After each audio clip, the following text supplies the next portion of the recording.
Hey everyone, Matt King, the King Piers team, out here with another video showcase of the nation's very best engineering, sound, foundation repair. If you'd like to see more, we highly encourage you to visit us over on our YouTube and Facebook channels. If you haven't visited before, just search for King Piers LLC, and while you're there, we'd really appreciate it if you left a like and a subscribe.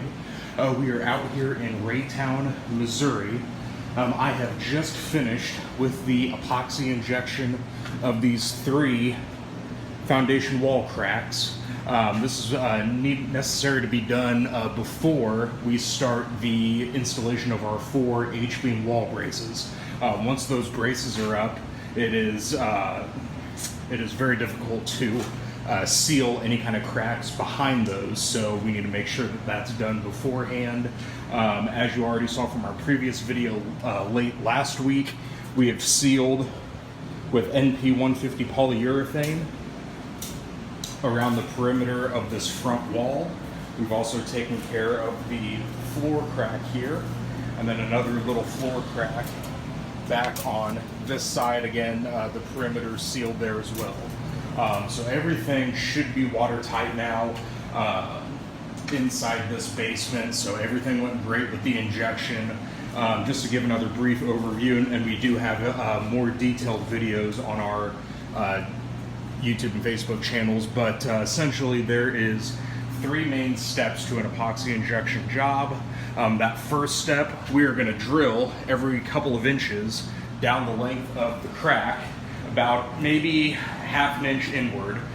We are then going to stick one of these hollow quartz. There's an opening on each end.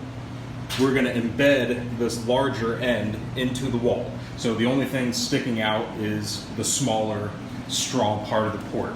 So that port is then sealed into the wall with our first coat of fast setting epoxy.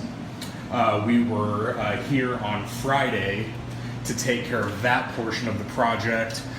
So we let everything dry, and then earlier this morning we came in, and starting from the bottommost port on each of the cracks, we just slowly inject that epoxy, working our way up to each port until we have everything fully injected. Once that is done, we cut the ports off as flush to the wall as possible, and then the final step is what you see here, another coat of that NP150 polyurethane. Once it's dry, it's essentially a permanent band-aid. Once it's on there, it's not going to come off.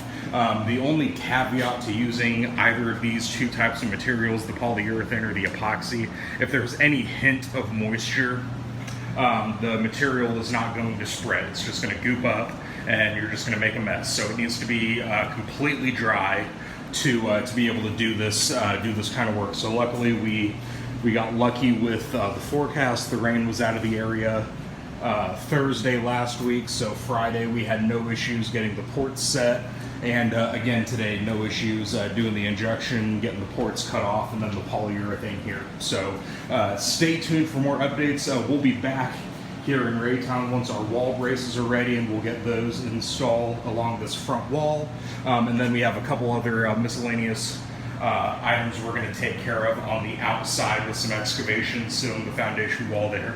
So stay tuned for more updates. You can find those again on our YouTube and Facebook channels. Just search for King Piers LLC. You can also go to our website, www.kingpiers.com, and don't forget you can always call us directly by phone at 1-816-288-4373.